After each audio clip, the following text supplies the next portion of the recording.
రేపు జూలై 8వ తారీఖున దివంగత మహానేత వైఎస్ రాజశేఖర రెడ్డి గారి 75వ జయంతి సందర్భంగా విశాఖపట్నం జిల్లా వ్యాప్తంగా ఆయనకి ఘనమైనటువంటి నివాళులు అర్పించేటువంటి దానికి విశాఖపట్నం జిల్లాలో ఉన్నటువంటి పార్టీ క్యాడర్ని నాయకులు అందరినీ కూడా సమాయత్తం చేస్తూ ఒక సమావేశాన్ని నిర్వహించేటువంటి కార్యక్రమాన్ని చేయడం జరిగింది. రాజశేఖర్ రెడ్డి గారి కార్యక్రమాలు, ఆయన విగ్రహాలకి పూలమాలలు వేసి నివాళులర్పించేటువంటి కార్యక్రమాలు, వివిధ సేవా కార్యక్రమాలు జిల్లా వ్యాప్తంగా ప్రపంచవ్యాప్తంగా జరుగుతున్నప్పటికీ, రాష్ట్ర వ్యాప్తంగా కూడా పెద్ద ఎత్తున జరుగుతున్నప్పటికీ, విశాఖపట్నం జిల్లా వ్యాప్తంగా కూడా ప్రతి డివిజన్లో కూడా ఉన్నటువంటి 98 డివిజన్స్ కానివ్వండి, లేదా పెందుర్తి మిగిలినటువంటి 3 మండలాలు, భీమిలి నియోజకవర్గంలో ఉన్నటువంటి 3 మండలాలు, అన్ని ప్రాంతాల్లో కూడా ఘనంగా రాజశేఖర రెడ్డి గారి జయంతి కార్యక్రమాలు నిర్వహించాలని చెప్పి ఈరోజు సమావేశాన్ని ఏర్పాటు చేయడం, పెద్దలందరూ కూడా విచ్చేయడం, ముఖ్య నాయకులు, కార్పొరేటర్లు, వివిధ హోదాల్లో ఉన్నటువంటి పార్టీ నాయకత్వం అంతా కూడా ఈరోజు రావడం జరిగింది. వచ్చినప్పుడు కూడా అనేక విషయాలు, ఎందుకంటే నేటికి ఎన్నికల ఫలితాలు వచ్చి నెల రోజులు పూర్తయినటువంటి తరుణంలో పార్టీ కూడా జగన్మోహన్ రెడ్డి గారి నాయకత్వంలో రానటువంటి కాలంలో ఏ రకంగా కార్యాచరణ రూపొందించాలి, మొన్న వచ్చినటువంటి ఫలితాలు, దానికి గల కారణాలు, జరిగినటువంటి పొరపాట్లు ఏంటి అనేటువంటివి కూడా సమీక్షించుకోవాల్సినటువంటి అవసరం పార్టీ మీద ఉంది. దానికి సంబంధించి కూడా పెద్దలు పార్టీ అధ్యక్షులు జగన్మోహన్ రెడ్డి గారి నేతృత్వంలో ఇప్పటికే పార్టీ నాయకత్వం అంతా కూడా వారిని ఎప్పటికప్పుడు వారిని కలుస్తూ ఉంది, వారి అభిప్రాయాలు తెలియజేసేటువంటి కార్యక్రమం చేస్తూ ఉన్నారు. నిన్ననే జగన్మోహన్ రెడ్డి గారు కూడా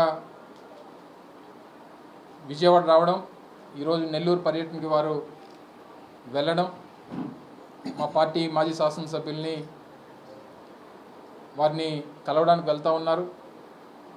అలాగే వచ్చే వారం నుంచి కూడా పార్టీ నాయకత్వాన్ని కూడా ఎక్కడికక్కడ కలిసి పార్టీ పెద్దల తాలూకా ఆలోచన కూడా ప్రతి జిల్లాలో కూడా కొన్ని సమావేశాలని, విస్తృత స్థాయి సమావేశాలు నియోజకవర్గ స్థాయిలో నిర్వహించి వారితో నేరుగా జగన్మోహన్ రెడ్డి గారు చర్చించేటువంటి దాన్ని కూడా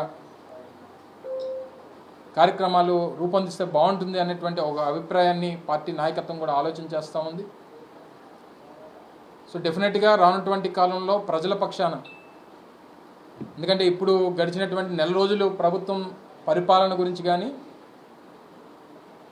లేదా ఇతర అంశాల గురించి ఇప్పుడు మాట్లాడడం అనేటువంటిది సమంజసం కాదు. వారికి ఇంకో మరో 4-5 నెలలు కాస్త హనీమూన్ పీరియడ్ అనేటువంటిది వారికి ఇవ్వాల్సినటువంటి బాధ్యత ప్రతి ఒక్కరి మీద ఉంది.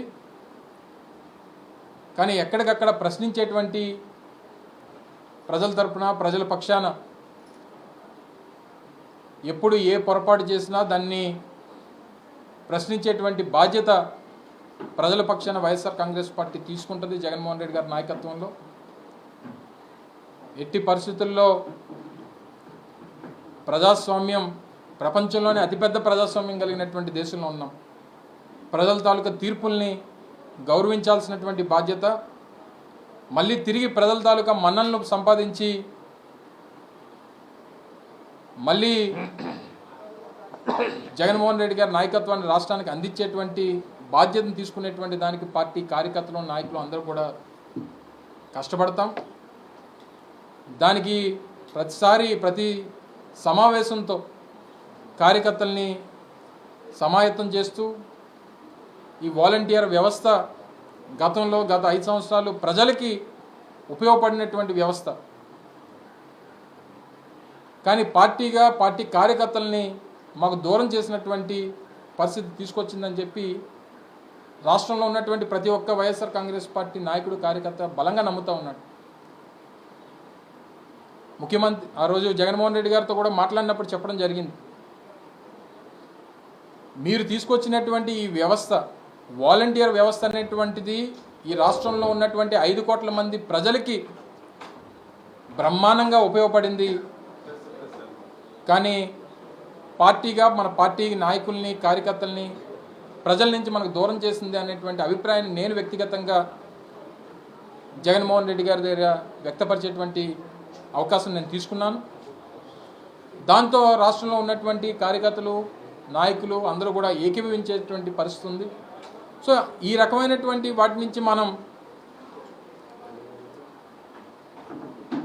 కార్యకర్తల తాలూకా ఆలోచనల్ని, కార్యకర్తల తాలూకా ఉద్దేశాలని, వారు పడినటువంటి ఇబ్బందులు లేదా వారు ఎదుర్కొన్నటువంటి ఇష్యూస్ని కూడా మనం అడ్రస్ చేయాల్సినటువంటి అవసరం ఉంది.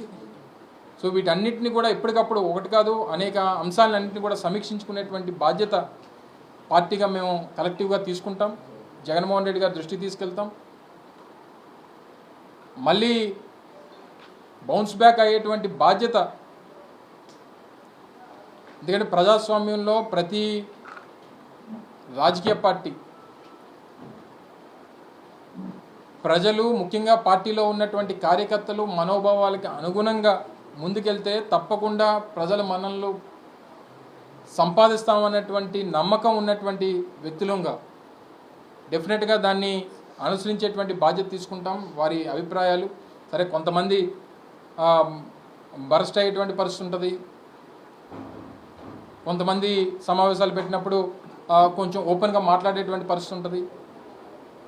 సో దాంతో ఒకరు మాట్లాడారు కాబట్టి మేము కూడా మాట్లాడదాం అన్నటువంటి అభిప్రాయం పక్కన ఉన్నటువంటి వాడికి వస్తుంటుంది. దాన్ని ఏదో అల్లరి జరిగినట్టుగా చిత్రీకరించేటువంటి ప్రయత్నం కొంతమంది చేస్తారు. సో ఇవన్నీ కూడా సహజంగా కామన్గా ఉండేటువంటి పరిస్థితులు. సో ఏదేమైనప్పటికీ పార్టీ నాయకులు, కార్యకర్తలు అందరి తాలూకా మనోభావాల్ని మా నాయకుడు జగన్మోహన్ రెడ్డి గారి దృష్టికి తీసుకొని వెళ్ళి మళ్ళీ ప్రజలకి చెప్పినటువంటి ప్రతి విషయాన్ని, ఎన్నికల ముందు చెప్పినటువంటి ప్రతి అంశాన్ని, 2019 ముందు చెప్పినటువంటి ప్రతి అంశాన్ని అమలు చేసేటువంటి దానికి పూర్తి స్థాయిలో 199% అమలు చేసినటువంటి రాజకీయ పార్టీగా డెఫినెట్గా ప్రజలకి చేసినటువంటి మంచి ఎప్పుడు ప్రజల్లో ఉంటుంది.